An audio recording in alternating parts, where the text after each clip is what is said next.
אז מה קורה חברים? כאן ירין בעוד סרטון חדש, והיום אנחנו הולכים לטעום את הדבר הזה.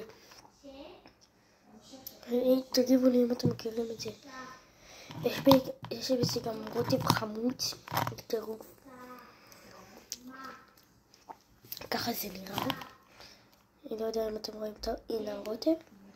ואני אוכל מזה קצת עם הרוטב. זה חמוץ בטירוף. אז אני אזרק את זה מ1 עד 10.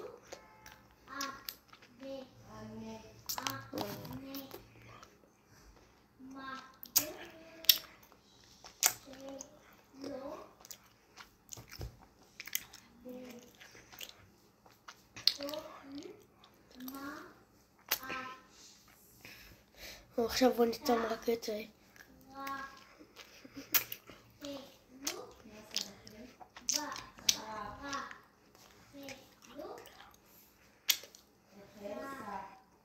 סבבה. אז עם הרוטב 2 מתוך 10, מגעיל מאוד. והרגיל 8 מתוך 10. תבינו, הרוטב הזה ממש מגעיל. כאילו אין דברים כאלה. טוב, מקווה שנהנתם, ושימו לייק וסאב.